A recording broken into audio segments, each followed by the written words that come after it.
So, how does a country's most valuable asset, its land, end up in the hands of just a tiny, powerful few? Well, we're about to dive into the story of modern Egypt's great landowners. This was an aristocracy that, believe me, didn't just own the land, they completely reshaped the entire nation. And to kick things off, just listen to this. It's a real gut punch from the chronicler Al-Jabardi. He's talking about the power that tax farmers, the multazims, held over the peasants, the fellahin. And he says their situation was, well, it was worse than being a slave. Think about that.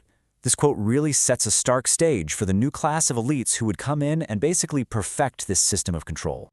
Right, so this powerful new elite, they had a name, the Kibar al-Malak. And their rise to power was absolutely not an accident. The big question is, how did this tiny group manage to grab so much land, so much wealth, and ultimately so much control? Let's get into it. Okay, so it's really important to get this straight from the start. The Kibar al-Malak, they weren't just, rich farmers, no way.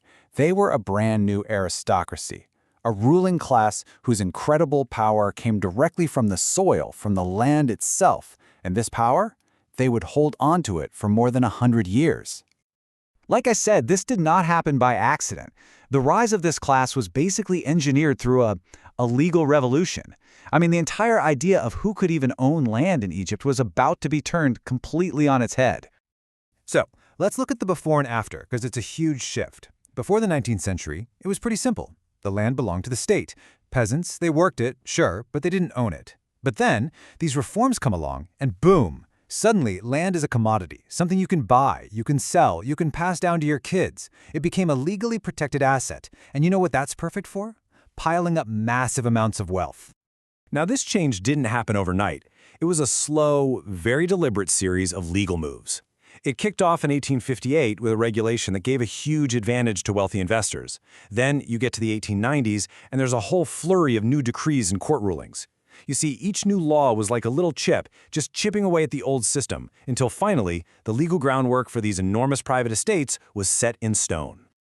Okay, so the new laws are in place. The game has totally changed. The big question is, who was in the right place at the right time to take advantage of all this? Who actually became the new masters of the land? Well, the new elite really came from 4 key groups. First up, and this is no surprise, you have Muhammad Ali's own royal family. Then, you've got the senior government officials and top army officers. Down at the local level, village chiefs and other big shots in the countryside use their clout to grab land. And finally, you had a bunch of foreigners and European investors who saw a golden opportunity and jumped right in. And to give you a sense of the sheer scale we're talking about, get this. Just one branch of the royal family, just one, controlled over 105,000 feddans of land. Now, a feddan is a bit bigger than an acre, so we're talking about an absolutely massive territory. These guys weren't just playing the game, they were pretty much the ones who benefited the most from it. And this incredible wealth, it wasn't just numbers on a page. You could see it. It physically changed the landscape of Egypt. This new elite started funding these huge, grand architectural projects, like new mosques built in this revived Mamluk style. It was a way for them to show off their power and influence, not just out in the countryside, but right in the heart of the cities. So, okay, you've got the legal framework in place, but that's just one piece of the puzzle. You need an economic engine to really make the fortunes explode. And for Egypt's land barons, that engine had a name: cotton. And believe it or not, a war happening halfway around the world, the American Civil War, would have this massive, massive impact right there in the Nile Delta. See, with America's cotton suddenly unavailable to European factories, all these manufacturers started to panic. They desperately needed a new source, so they turned to Egypt, and the price for its amazing long staple cotton just skyrocketed. I mean, the growth was just staggering. Look at these numbers. In 1821, Egypt was exporting less than 1,000 quintars, that's just a unit of weight, of cotton. Fast forward to 1910, and that number has exploded to over 5 million. This wasn't just regular economic growth. This was a tidal wave of cash, and it was flowing straight into the pockets of these new landowners. So you've got these insane fortunes being made. It's a boom time. But you have to ask yourself, who really paid the price for this so-called economic miracle? Well, the answer, sadly, is that the cost fell squarely on the peasants. This quote here really lays out the brutal system. You had merchants and moneylenders who would exploit the fact that many small farmers couldn't read or write. They'd cheat them, trap them in a cycle of debt, and then, when they inevitably couldn't pay it all back, the result was simple and tragic. They lost their land. Of course, this immense economic power didn't just stay in the fields. The Kibar al-Malak were smart. They very quickly turned all that money into direct political control, and they started shaping the nation's laws to benefit themselves.